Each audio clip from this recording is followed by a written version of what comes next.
नमस्कार दोस्तों, मैं दिव्या आपका फिर से स्वागत करती हूँ। देखिए दोस्तों, हमने पास्ट टेंस के अंदर पास्ट कंटिन्यूस टेंस तक की वीडियोस देख ली हैं और मैंने आपको पास्ट सिंपल और पास्ट कंटिन्यूस से आने वाले क्वेश्चंस के बारे में भी बता दिया था। देखिए दोस्तों, मैंने आपको बताया था कि पास्ट सिंपल से हमारे एग्जाम्स में क्वेश्चंस ज़्यादा आते हैं as compare to past continuous. दोस्तों आगे की तरफ बढ़ते हैं और पास्ट परफेक्ट टेंस की यदि हम बात करें और इसके बेसिक को देखें तो देखिए दोस्तों, पास्ट परफेक्ट टेंस की हेल्पिंग वर्ब क्या होती है दोस्तों। यहाँ पे अगेन एक ही हेल्पिंग वर्ब आती है, चाहे सिंगुलर हो चाहे प्लूरल हो, और वो क्या है, हैड। तो यानी कि यहाँ पर हमें कुछ भी चीज़ एक्स्ट्रा ध्यान रखने की ज़रूरत नहीं है, चाहे हमारा सब्जेक्ट सिंगुलर हो चाहे सब्जेक्ट प्लूरल हो, एक ही हेल्पिंग वर्ब बहुत है and that is what, had. देखिए दोस्तों, अगर मैंने प्रेजेंट की बात की थी तो प्रेजेंट परफेक्ट में मेरे पास दो ही थी, हैज़ और हैव। सिंगुलर के लिए हैज़ और प्लूरल के लिए हैव। लेकिन अभी हम बात किसकी कर रहे हैं, पास्ट टेंस की, और पास्ट परफेक्ट टेंस की हेल्पिंग वर्ब एक ही है और वो है हैड, चाहे सिंगुलर के लिए बोलो चाहे प्लूरल के लिए बोलो। दोस्तों अगर मैं वर्ब की बात करूं तो दोस्तों मैंने तब भी आपको यही बताया था, परफेक्ट टेंस जाना ही इसीलिए जाता है कि इसमें वर्ब की थर्ड फॉर्म आती है, ठीक है। तो सिमिलरली अगर मैं पास्ट परफेक्ट की भी बात करूं तो वर्ब की तो कौन सी फॉर्म आएगी, थर्ड फॉर्म ही आएगी। तो दोस्तों ये तो था इसका बेसिक कि यहाँ पर हेल्पिंग वर्ब कौन कौन सी है, एक ही है और वो क्या है, हैड, चाहे सिंगुलर की बात करो चाहे प्लूरल की बात करो। लेकिन अगर यहाँ आप मेन वर्ब की बात करते हो तो मेन वर्ब की कौन सी फॉर्म आती है दोस्तों, थर्ड फॉर्म आती है। अब बात करते हैं यहाँ से आने वाले क्वेश्चंस के बारे में। देखो दोस्तों, पास्ट परफेक्ट टेंस के दो ही ऐसी जगह हैं जहाँ से एग्जामिनर को बहुत अच्छे क्वेश्चंस मिलते हैं और बहुत ज़्यादा एग्जाम में पूछे भी गए हैं और पूछे भी जाते रहे हैं। इम्पॉर्टेंट जगह है, यहाँ से आपको आगे भी काफ़ी क्वेश्चंस मिल सकते हैं। देखो दोस्तों, हमने कंडीशनल सेंटेंसेस की बात की थी और मैं आपसे दो कंडीशनल सेंटेंस की बात कर चुकी हूँ। एक बार वापस अगर हम रिकॉल करें दोस्तों, तो कंडीशनल सेंटेंस में पहली चीज़ हमने पढ़ी थी कि यहाँ पर आएगा सिंपल प्रेजेंट टेंस, कहाँ पर, जहाँ पर कंडीशनल वर्ड लिखा हुआ है वहाँ पर, और पीछे कौन सा टेंस आएगा, फ्यूचर टेंस। ये हमने पढ़ा था। इसका एग्जाम्पल भी मैंने आपको बताया था कि if you study you will pass, बताया था दोस्तों, if you study you will pass. तो ये फ्यूचर रहा और ये आपका सिंपल प्रेजेंट टेंस रहा। दोस्तों इसी का सेकेंड पार्ट मैंने आपको बताया था कि ये तब्दील हो जाता है पास्ट टेंस के अंदर। तो यहाँ पर वर्ब की भी पास्ट टेंस आएगी, studied, if you studied you, और इस विल का भी क्या आ जाएगा, वुड आ जाएगा, यू वुड पास। देखो दोस्तों, मैंने आपसे कहा था कि विल भी अगर एक मॉडल है तो वुड भी एक मॉडल है, और दोनों के बाद ही वर्ब की कौन सी फॉर्म आती है, फर्स्ट फॉर्म ही आती है। अब बात करते हैं कंडीशनल के थर्ड पार्ट की। तो दोस्तों ये कंडीशनल का थर्ड पार्ट निकल के आता है पास्ट परफेक्ट टेंस से। ये कैसे आता है, जरा आप इसे देखें। इफ़ यू, आपको कुछ नहीं करना, जो आपकी वर्ब है बस इसके साथ पास्ट परफेक्ट टेंस लगाना है। इफ़ यू हैड स्टडीड, ये हो गया परफेक्ट टेंस। अब दोस्तों देखो, यहाँ पर अगर आपने पास्ट टेंस यूज़ किया है तो डेफिनेटली पीछे आएगा तो पास्ट टेंस ही, लेकिन अगर पीछे पास्ट टेंस आएगा और मैंने वुड पास लिख दिया तो फिर सेकेंड और थर्ड सेंटेंस में क्या फ़र्क रह जाएगा, तो कुछ तो डिफरेंशिएशन होना चाहिए ना। तो यहाँ पर वुड तो आएगा ही, लेकिन यू वुड हैव के साथ आता है, यू वुड हैव पास्ट। तो दोस्तों यहाँ आपको हैड के साथ वर्ब की थर्ड फॉर्म ध्यान रखनी है और यहाँ पर आपको वुड हैव के साथ वर्ब की थर्ड फॉर्म। देखो हैव के बाद भी थर्ड फॉर्म, पर यहाँ वुड हैव आएगा और यहाँ पर हैड के साथ वर्ब की थर्ड फॉर्म। अब ये दोस्तों है क्या चक्कर, if you had studied you would have past, मतलब यदि तू पढ़ा होता तो पास होता ना, मतलब ना तो तू पढ़ा और ना तो तू पास हुआ। अब आप मुझे कहोगे कि मैम अगर ये आप पास्ट टेंस के फॉर्म में हिंदी बोल रहे हो तो फिर सेकेंड वाले सेंटेंस क्या है। देखो दोस्तों, आपने एक चीज़ पढ़ी होगी, डायरेक्ट एंड डायरेक्ट पढ़ा है। तो दोस्तों जो आपने फर्स्ट सेंटेंस लिखा था, if you study you will pass, ये डायरेक्ट सेंटेंस है। ये डायरेक्ट मैंने आपको कहा कि यदि तुम पढ़ते हो तो तुम पास हो जाओगे। लेकिन दोस्तों अगर इसी सेंटेंस का आप इनडायरेक्ट करो, मतलब मेरी कही हुई बात को आप किसी और तक पहुंचाओ तो वो इनडायरेक्ट होगा। और आप भी जानते हैं कि इनडायरेक्ट सेंटेंस में पास्ट टेंस का यूज होता है, वो सेकंड सेंटेंस है। If you studied you would पास। तो दोस्तों जो सेकंड सेंटेंस है वो फर्स्ट सेंटेंस का इनडायरेक्ट है। लेकिन यदि अगर आप इसे पास्ट में बोलना चाहते हो कि यदि तू पढ़ा होता तो पास होता, मतलब ना तो तू पढ़ा और ना तो तू पास हुआ, मतलब एग्जाम्स हो गए और तू फेल हो गया। तो यदि तू पढ़ा होता तो तू पास हो जाता। ये कंडीशन कौन सी कहलाएगी दोस्तों? ये कंडीशन कहलाएगी थर्ड कंडीशन, कि if you had studied you would have pass, कि यदि तू पढ़ा होता। अब दोस्तों क्या होता है कई बार, जैसे मैंने आपको एक चीज़ बताई थी इन्वर्जन। दोस्तों ये इन्वर्जन जो है ना, ये मैक्सिमम किसी भी चीज़ पे एम्फेसिस यानी कि जोर डालने के लिए यूज़ होता है, और वो यहाँ पर भी यूज़ होता है। जैसे कि आपने कभी किसी को डांटते हुए सुना होगा, तो जब हम किसी को डांट रहे होते हैं ना, तो डांटते वक्त हमारी आवाज़ की जो इंटेंसिटी होती है वो थोड़ी बड़ी हुई होती है, जोर डाल के बोला जाता है हमारे ऊपर। जैसे मम्मी भी है, तू पढ़ा था क्या है, तो एग्जाम के लिए पढ़ा भी था जो तू पास होगा। तो ये जो एम्फेसिस डालकर हमें डांटा जाता है स्पेशली, ये कहलाता है इन्वर्जन। और दोस्तों इस जो थर्ड कंडीशन है, ये आपको नहीं लगता कुछ ऐसी कंडीशन है जिसमें एक्चुअली डांट ही पड़ रही है कि आप पढ़े भी नहीं और आप फेल हो गए, तो क्योंकि आप फेल ही इसलिए हुए हो कि पढ़े नहीं। तो ये जो डांट है ये एम्फेसिस डालकर भी बोला जाता है। कैसे बोला जाता है वो ज़रा आप ध्यान से सुनना। इसी सेंटेंस का एक और पार्ट है, सेकेंड पार्ट, मैं इसी का ही बता रही हूँ, जो एम्फेसिस डालकर बोला जाता है। और यहाँ पर सेंटेंस की शुरुआत होती है हैड। देखो दोस्तों ये जो कंडीशनल वर्ड है ये तो गायब हो जाता है, और यू और हैड यानी आपका सब्जेक्ट और आपकी हेल्पिंग वर्ब में अदला बदली हो जाती है। इसी को तो आप इन्वर्जन कहते हो ना। तो यू हैड की जगह क्या हो जाएगा, हैड यू, और बाकी का सेंटेंस आपका एज इट इज। तो had you studied you would have pass, कि यदि तुम पढ़े होते तो पास होते ना, मतलब ना तो तुम पढ़े और ना तो तुम पास हुए। तो दोस्तों कंडीशनल सेंटेंसेस के यही तीन पार्ट हैं जहां से एग्जाम्स में क्वेश्चन आते हैं। पहला कौन सा पार्ट है, बिल्कुल प्रेजेंट, अगर इधर सिंपल प्रेजेंट टेंस तो पीछे भी मॉडल का फर्स्ट फॉर्म। फिर नेक्स्ट आपने इसका पार्ट देखा पास्ट टेंस के जरिए, कि अगर वर्ब का पास्ट आ रहा है तो पीछे मॉडल का भी पास्ट आ रहा है। और इसका थर्ड स्टेप आपने देखा परफेक्ट टेंस के रूप में, कि अगर इधर कौन सा टेंस आ रहा है, पास्ट परफेक्ट टेंस, तो पीछे क्या आएगा दोस्तों, वुड हैव। दोस्तों दोनों तरफ से क्वेश्चंस आते हैं, आपको ध्यान रखना है, पीछे वुड हैव है तो आगे पास्ट परफेक्ट, और अगर आगे पास्ट परफेक्ट देता है तो पीछे क्या आएगा, वुड हैव। बस यहाँ पर इसकी फोर्थ पार्ट भी ध्यान रखनी है कि जो पास्ट परफेक्ट टेंस वाला सेंटेंस है वो हैड से भी स्टार्ट हो सकता है।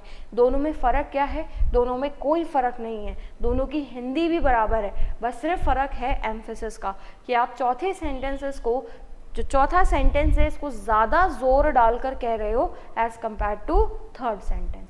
तो दोस्तों एक तो ये सबसे इम्पॉर्टेंट जगह है जहाँ से पास्ट परफेक्ट टेंस का क्वेश्चंस बहुत बार पूछा गया है। और एक और जगह जिसकी हम बात करते हैं दोस्तों, वो जगह है, देखिए आप ध्यान से सुनिएगा, ऐसे सेंटेंसेस जहाँ पर आपने किसी काम को करने की आशा की हो।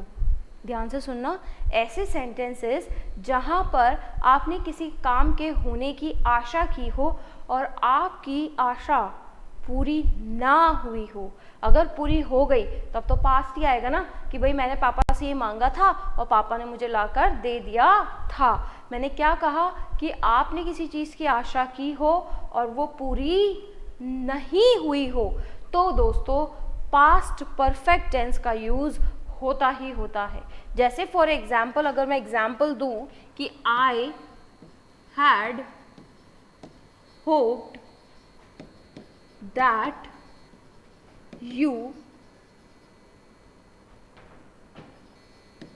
कम टू सी मी, मतलब मैंने क्या होप किया था कि तुम मुझे देखने आओगे, लेकिन क्या तुम मुझे देखने आए, नहीं आए।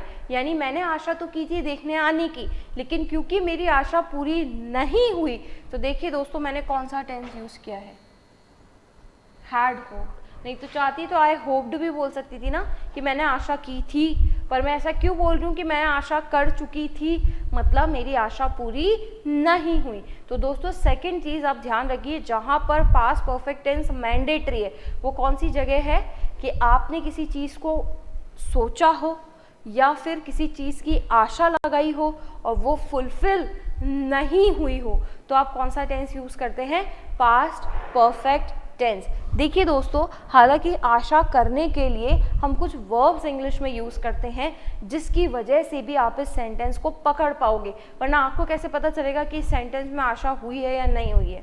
ठीक है, तो उसके लिए मैं आपको कुछ वर्ब्स याद करा रही हूँ। अगर आपको एग्जाम में वो वर्ब्स दिख जाती हैं तो आपको डेफिनेटली उस सेंटेंस को इस पहलू से भी देखना है कि इस सेंटेंस में आशा की गई है। अब आपको ये चेक करना पड़ेगा कि वो पूरी हुई या नहीं हुई।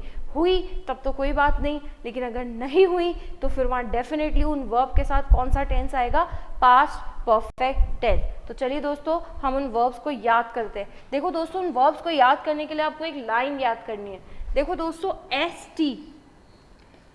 एस टी का मतलब होता है स्टूडेंट। अपन शॉर्ट फॉर्म में स्टूडेंट को लिख देते हैं एस टी, तो मैंने क्या बोला, स्टूडेंट। अब आप लोगों को क्या मिलता है क्लास के अंदर या स्कूल्स में, क्लास में क्या मिला करता था, होमवर्क मिला करता था। तो दूसरा वर्ड क्या हुआ, होमवर्क, स्टूडेंट होमवर्क। अब दोस्तों देखो, जब आप घर पे होमवर्क करने बैठते हो या बैठते थे तो फिर वो होमवर्क बिल्कुल छोटा सा तो नहीं होता, बहुत सारा होता है। अब क्योंकि आप तो स्टूडेंट ठहर गए, अब आप कंटिन्यूसली बैठ के तो 4-5 घंटे होमवर्क नहीं कर सकते ना, इतनी पढ़ाई तो अपने बस की है नहीं। तो हम क्या करते हैं, थोड़ा थोड़ा होमवर्क करते हैं। थोड़ा कर लिया फिर बंद कर दिया, फिर मस्ती मजाक कर लिए, टीवी वीवी देख लिया, घूम लिए फिर लिए, फिर वापस बैठ गए, फिर थोड़ा कर लिया, फिर उठ गए, फिर मस्ती मजाक कर ली, फिर बैठ गए, फिर मतलब कुल मिलाकर आप ये होमवर्क को कैसे कर रहे हो, किश्तों में कर रहे हो। और दोस्तों किश्तों को इंग्लिश में एक वर्ड से जाना जाता है जिसे हम कहते हैं EMI। बैंक में भी भरते हैं इंस्टॉलमेंट्स, EMI है ना। तो स्टूडेंट होमवर्क EMI में करता है, मतलब कंटिन्यूस बैठ के नहीं करता है। कैसे करता है, EMI में करता है, किश्तों में करता है। थोड़ा किया फिर उठ गया, फिर थोड़ा किया फिर उठ गया, फिर थोड़ा किया फिर उठ गया।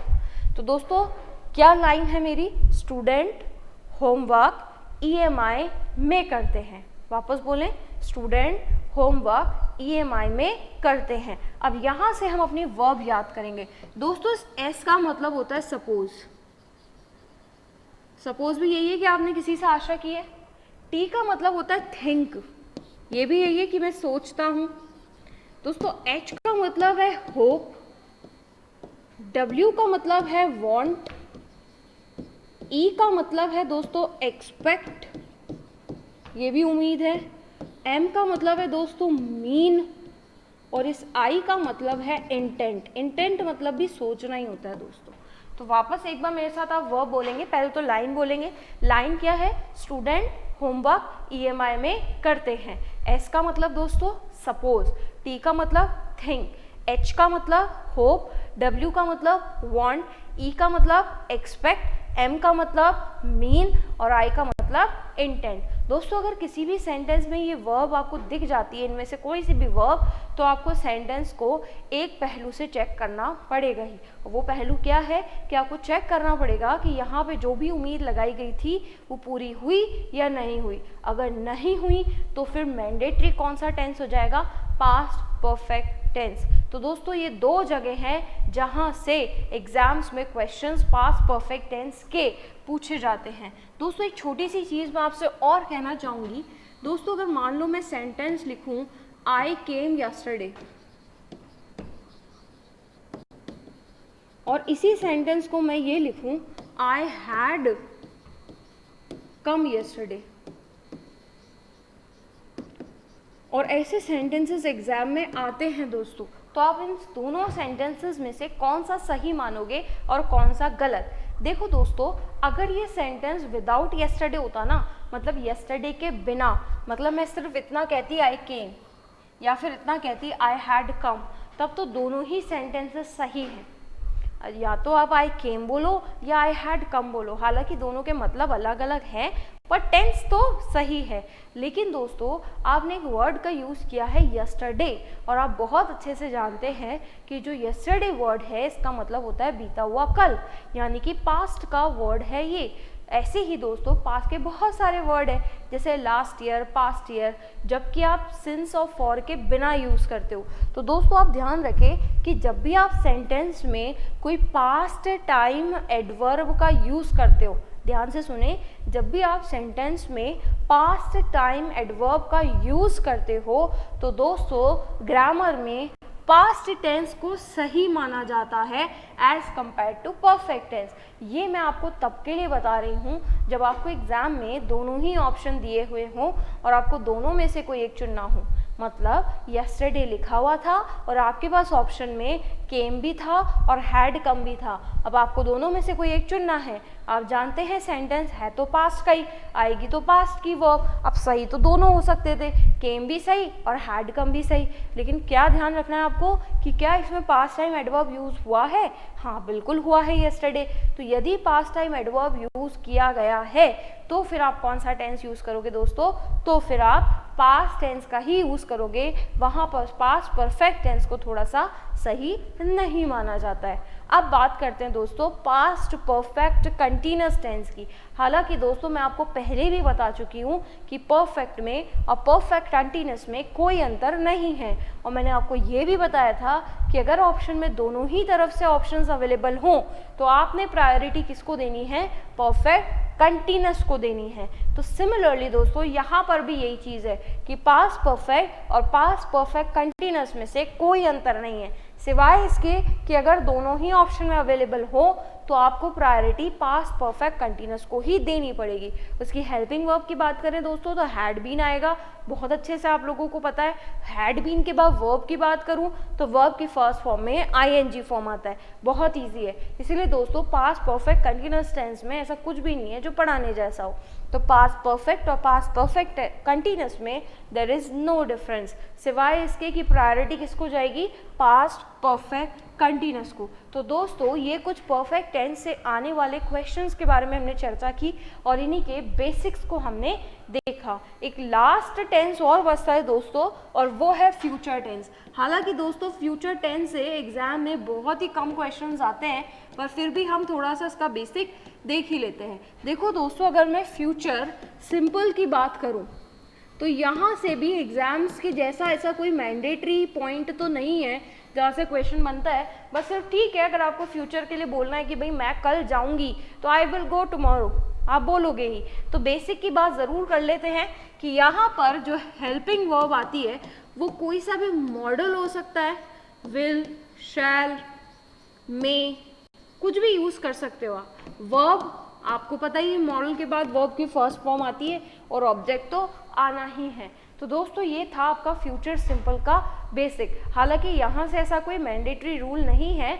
जो कि एग्जाम्स में आए ही आए, ठीक है। ये तो भाव पर निर्भर करता है कि आप सेंटेंस को फ्यूचर टेंस में बोलना चाहते थे। सिमिलरली दोस्तों अगर मैं फ्यूचर कंटीन्यूअस की भी बात करूँ तो यहाँ से भी दोस्तों ऐसा कोई मैंडेटरी रूल नहीं है, फिर भी इसका बेसिक हम देख ही लेते हैं। दोस्तों यहाँ पर सिर्फ फ़र्क इतना है कि आपने जो भी मॉडल यूज़ किए हैं, विल, शैल, मे, आप जो चाहे उसकी फर्स्ट फॉर्म यहाँ यूज़ कर सकते हो।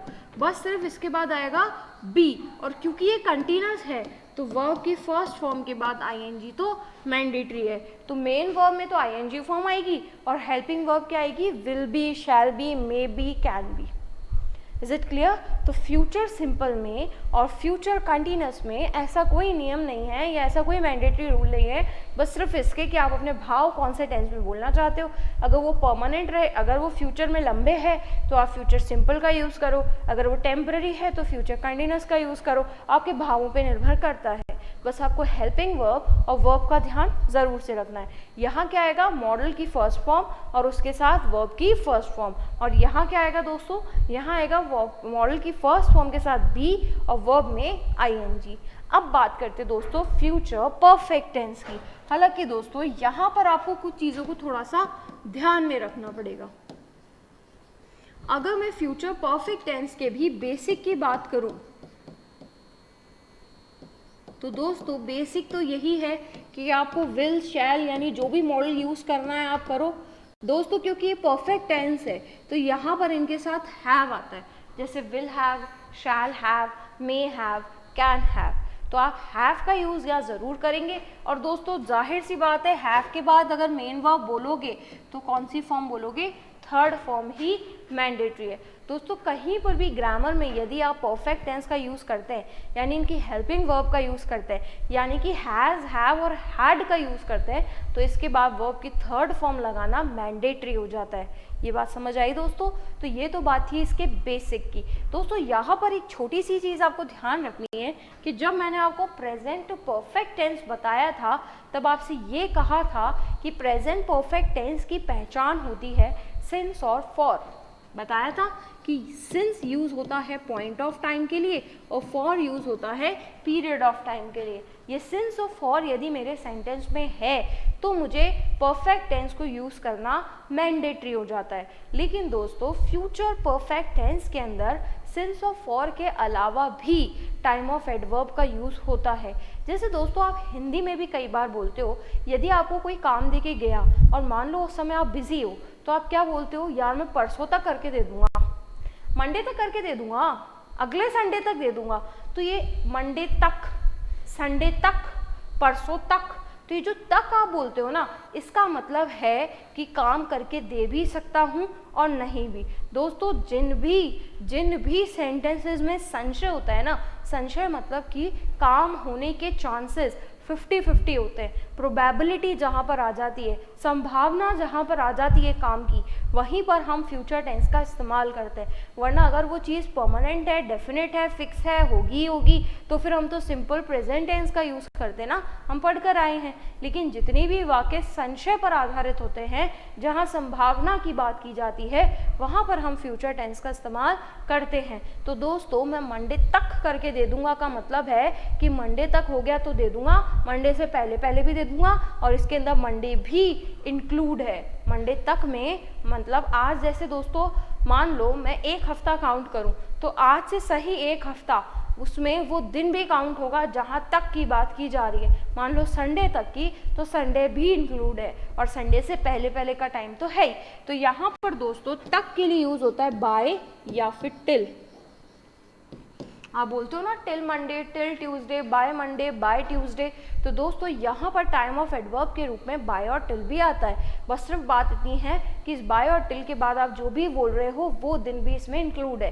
जैसे बाय मंडे में मंडे भी इंक्लूड है, बाय 19th मतलब 19 भी इंक्लूड है। लेकिन दोस्तों अगर आपको उस दिन को इंक्लूड नहीं करना है तो फिर आप दो एडवर्ब का यूज़ और कर सकते हो, और वो है आफ्टर और बिफोर।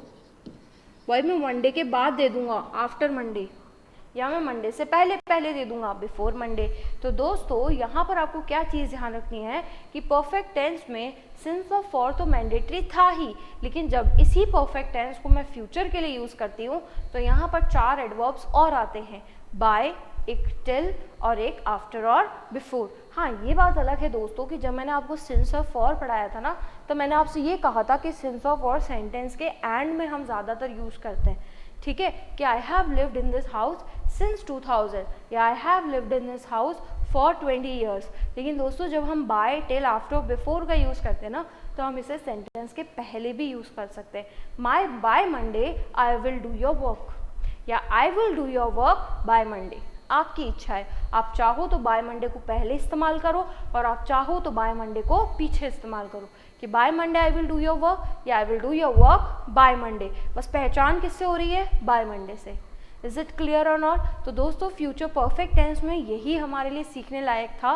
सबसे पहले तो बेसिक आपको पता ही था, और यहाँ पर 4 टाइम ऑफ एडवर्ब्स और आ जाते हैं, बाय, टिल, आफ्टर और बिफोर। आफ्टर और बिफोर में वो दिन इंक्लूड नहीं होता जिस दिन तक आप बात कर रहे हो, और बाय और टिल में वो दिन भी इंक्लूड होता है। दोस्तों बाय और टिल में कोई अंतर नहीं है, आप चाहो तो बाय का यूज़ भी करो और आप चाहो तो टिल का। एग्जामिनर कभी भी आपको बाय और टिल में से चुनने को नहीं कहेगा, वो आपको एक ही ऑप्शन देगा, या तो बाय दे देगा या तो टिल दे देगा। दोस्तों इसके अलावा फ्यूचर परफेक्ट टेंस में भी ऐसा कोई खास नहीं है हमारे लिए सीखने योग्य।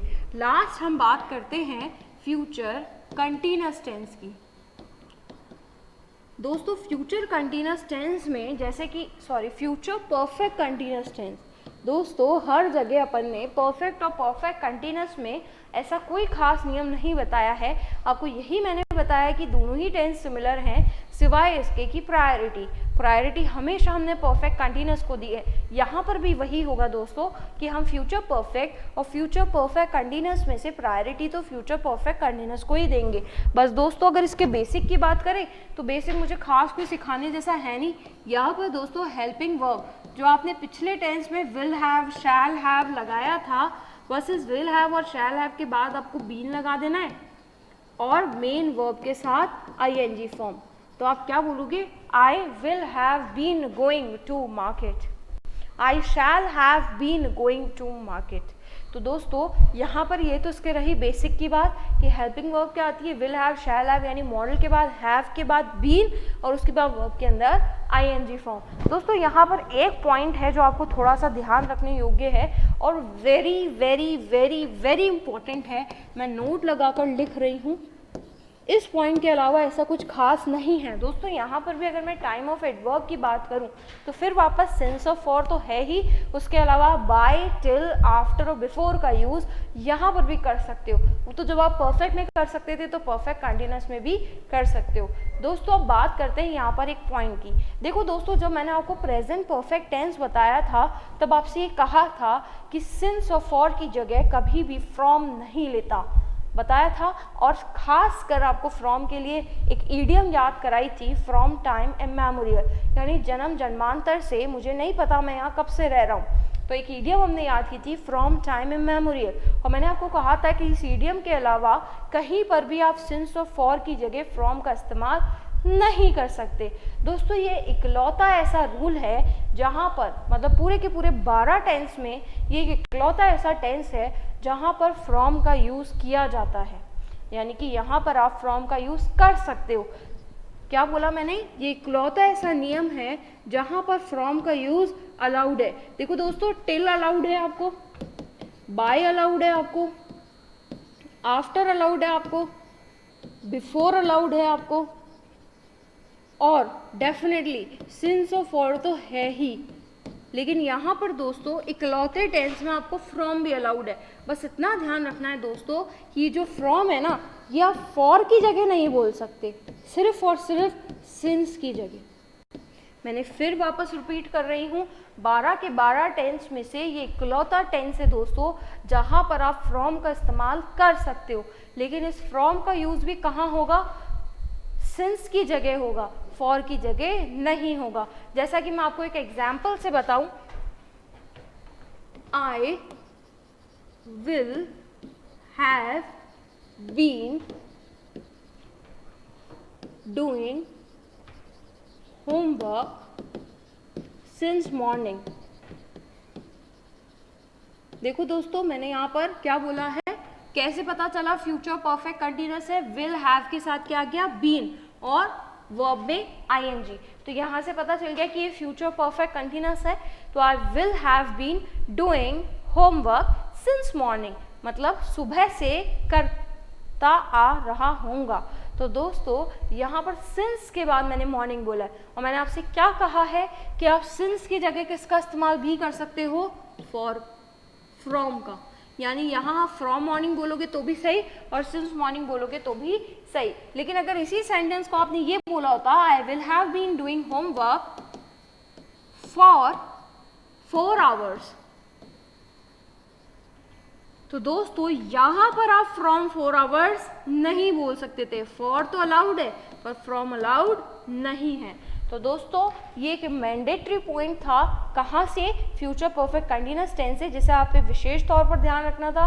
वो पॉइंट क्या था कि आप पूरे के पूरे 12 टेंस में, 12 में से देखो दोस्तों सिंपल, प्रेजेंट और पास्ट की बात करूं तो वहाँ तो ये यूज़ होता ही नहीं है।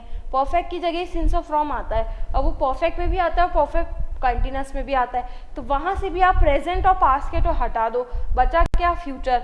फ्यूचर परफेक्ट भी हटा दो, बचा क्या? एक इकलौता फ्यूचर परफेक्ट कंटिन्यूअस। और ख़ास क्या है कि यहाँ पर पूरे 12 के 12 में से एक इकलौता टेंस है जहाँ फ्रॉम आता है और वो भी किसकी जगह आता है? सिंस की जगह। फॉर की जगह तो यहाँ पर भी यूज़ नहीं होता। तो दोस्तों ये कुछ टेंस के इम्पॉर्टेंट नियम थे जो कि मैंने आपको बेसिक टेंस के रूप में पढ़ाए हैं। देखिए दोस्तों टेंस बहुत ही इंटरेस्टिंग टॉपिक है ग्रामर का, जिसे बच्चे बहुत ही टफ मान के सॉल्व करते हैं। पता नहीं क्या सोचते हैं कि टेंस सबसे हार्ड है, हमें तो आते ही नहीं है। नहीं दोस्तों, बिल्कुल इजी है टेंस। यहाँ से देखिए, आप सेंटेंसेस को बनाने की कोशिश कीजिए, हिंदी में बनाइए, उनकी इंग्लिश कीजिए, आपको ज़रूर से टेंस समझ में आ जाएंगे। ठीक है दोस्तों, तो फिर हम नई वीडियो में नए चैप्टर के साथ फिर मुलाकात करेंगे। देखिए दोस्तों, वीडियो को लाइक, शेयर और कमेंट करके मुझे ज़रूर से बताएं। अगर अभी आपने हमारा चैनल सब्सक्राइब नहीं किया है तो वो भी ज़रूर से करें। चलिए दोस्तों, आगे फिर मुलाकात होगी, तब तक के लिए जय हिंद, जय भारत।